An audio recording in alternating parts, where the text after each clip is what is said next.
लेकिन प्रशासन को हमने बताए हैं कि भैया आज उनकी सरकार है, कल हमारा भी सरकार होगी। अगर जब सरकार बदल जाएगी, जब हमारा सरकार होगी, तो सबसे पहले उन्हीं लोग का हिसाब करेंगे जो भीम आर्मी और आजाद समाज पार्टी को रोकने का काम करते हैं। दलितों के लिए अगर आयोग बनाया जा रहा है तो वो चुनावी एजेंडा है। इससे पहले कहाँ थे भैया? कितना वर्ष तक आपका सरकार चल रहा है, कहाँ थे आप? बताइए ना, कहाँ थे? क्यों नहीं पढ़ रहे? अगर दलितों के इतना बारे में सोच रहे हैं तो आप बताइए ना कि दलितों के पास कितने ठेकेदारी है? दलितों के पास कितने दलित सरकारी संस्था में है?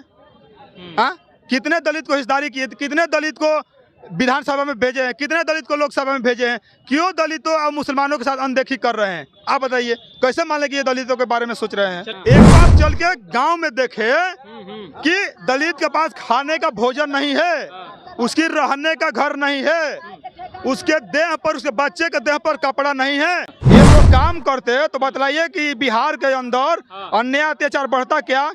जो बहने के साथ हत्या होता है, रेप होता है, जो भाइयों का मर्डर हो जाता है, उनके थाने के अंदर भी होता है, कोर्ट के अंदर भी होता है। प्रशासन काम करती तो ऐसा होता क्या? अभी फिलहाल हमारे जो प्रदेश सचिव है, जो रोहित जी पटना के रहने वाले हैं, न्याय मांगने गए थाने के अंदर, तो थाने के अंदर उनको बंद करके बेरहमी से पीटा गया है। ये पुलिस प्रशासन का रवैया नहीं चलेगा।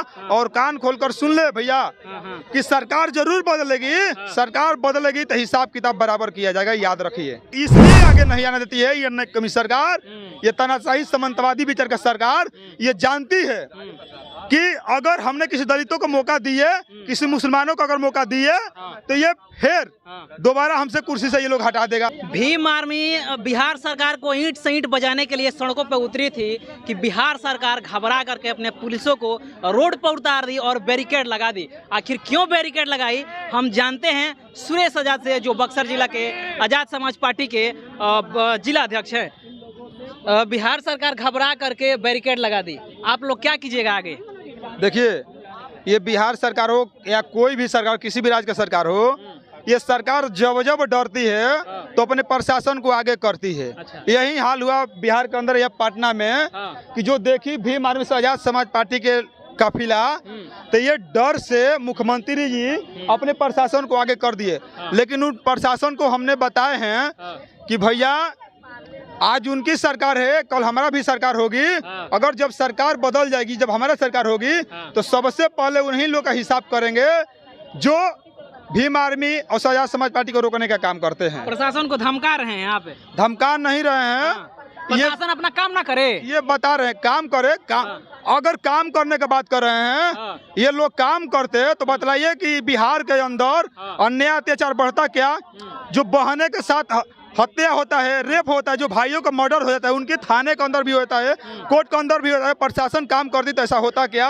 अभी फिलहाल हमारे जो प्रदेश सचिव है, जो रोहित जी पटना के रहने वाले हैं, न्याय मांगने गए थाने के अंदर, तो थाने के अंदर उनको बंद करके बेरहमी से पीटा गया है। ये पुलिस प्रशासन का रवैया नहीं चलेगा। और कान खोलकर सुन ले भैया कि सरकार जरूर बदलेगी, सरकार बदलेगी तो हिसाब किताब बराबर किया जाएगा, याद रखिए। आप लोगों के साथ मारपीट हो रहा है, हर चीज हो रहा है, आप उसके लिए पुलिस है, पुलिस थाना है, कोर्ट है, कचहरी है, उन लोग के जाइए। तो सीएम हाउस को घेराव करने की क्या जरूरत है? देखिए, सीएम हाउस को घेराव करने की इसलिए है कि ये सरकार कहती है कि हम गरीबों की सरकार है, बहुजनों की सरकार है, दलितों की सरकार है। लेकिन बता दे कि दलितों का स्थिति क्या है। एक बार चल के गांव में देखे कि दलित के पास खाने का भोजन नहीं है, उसकी रहने का घर नहीं है, उसके देह पर, उसके बच्चे के देह पर कपड़ा नहीं है। भीम आर्मी के लोग गांव-गांव जाकर निरीक्षण करता है, देखता है क्या दलितों का हाल हुआ है। तो फिर कैसे हम मान ले कि बहुजनों की सरकार है, कमजोरों की सरकार है? ये बताने आए हैं कि मुख्यमंत्री जी अगर आपसे बिहार नहीं संभल रहा है तो अपने कुर्सी से इस्तीफा दे दे। तेजस्वी जी कह रहे हैं, नीतीश जी कह रहे हैं कि भाई हम जातीय जनगणना हाल ही में कराए हैं, आर्थिक रिपोर्ट जैसा ही हमारे पास आता है उसके हिसाब से रिपोर्ट बना करके उद्धार किया जाएगा, गरीबी का उन्मूलन का काम किया जाएगा। अब ये हम लोग बेवकूफ नहीं रह गए हैं, क्योंकि भीम आर्मी आजाद समाज पार्टी के लोग पढ़े लिखे लोग हैं। सारे उनके बात हम समझते हैं, सारे रिपोर्ट उनके पास है, क्योंकि 32 साल से लगभग उनकी सरकार चल रहा है, बहुजन की सरकार चल रहा है बिहार के अंदर। अगर उनकी जनगणना कराए, डाटा निकालेंगे कितने किसकी डाटा है पहले से सब पता है, उनकी किसकी कितनी डाटा है। अगर ये करना होता तो पहले से जनसंख्या के आधार पर हिस्सेदारी में बंटवारा कर दिया होता, लेकिन ये एक एजेंडा हुआ है, चुनाव का एजेंडा हुआ है, जो कि हमने जातीय जनगणना करा के लोगों को दिखा दे कि हमने जातीय जनगणना करा दे। अभी तक कोई सरकार नहीं कराई ताकि हमें प्रधानमंत्री बनने का लोग दावेदारी करे। लेकिन याद रखे कि हम लोग सब जानते हैं 2024 से पहले जैसे जातीय जनगणना करा के लागू किए, उसके अनुसार संख्या के अनुसार अगर हिस्सेदारी नहीं देते हो तो फिर प्रधानमंत्री बनने का तो सपना दूर की बात है, आपके मुख्यमंत्री बनने नहीं देंगे। याद रखे, क्योंकि इस बिहार के अंदर लगभग 20% से दलित है, 17% के लगभग मुस्लिम है। अगर हमने इनकी बात को सारा समझ गए हैं, 2024 में इनको बता देंगे कि हम लोग क्या है। नीतीश जी कहते हैं कि दलितों का और मुसलमानों का नेतृत्व करने वाला कोई है नहीं है, तो आखिर उन लोग हम काहे खातिर ले? दलितों और मुस्लिमों का नेतृत्व करने वाला बहुत से लोग हैं, ये इसलिए आगे नहीं आने देती है। ये कमी सरकार, ये तानाशाही सामंतवादी विचार का सरकार ये जानती है कि अगर हमने किसी दलितों को मौका दिए, किसी मुसलमानों को अगर मौका दिए तो ये फिर दोबारा हमसे कुर्सी से ये लोग हटा देगा, क्योंकि हमने गरीबी झेले हैं, क्योंकि हम लोग भी एक गरीब है, मजदूर है, किसान है। हम जानते हैं कि हम लोग कैसे जीते हैं, हमारे लोग कैसे जीते हैं। हमने चाहते हैं वैसी सरकार जो कि सबको समान अधिकार मिले, सबको बराबरी का अधिकार मिले, सबको इस बिहार के अंदर सब अपने बात रखे, आज़ादी से रखे, जिसकी जितनी संख्या है उसकी उतनी हिस्सेदारी मिले। अगर हमारे बहनें 12 बजे रात को रोड पर निकले तो बोलना तो दूर की बात है, उसके ऊपर आंख दिखाने का हिम्मत ना हो। हमने ऐसी सरकार बनाना चाहते हैं, हमने बनाकर दिखा देंगे, करके दिखा देंगे।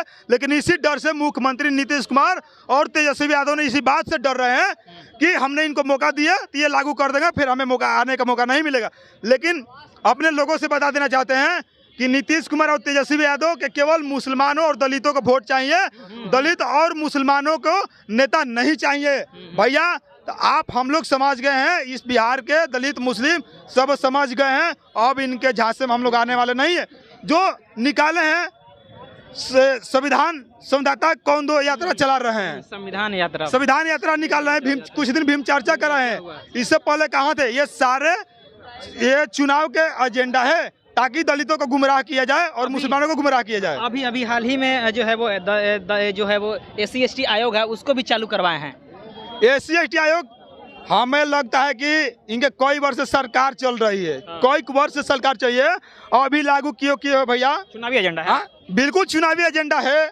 अगर लागू करना होता, मतलब दलितों के लिए अगर आयोग बनाया जा रहा है तो वो चुनावी एजेंडा है। इससे पहले कहाँ थे भैया?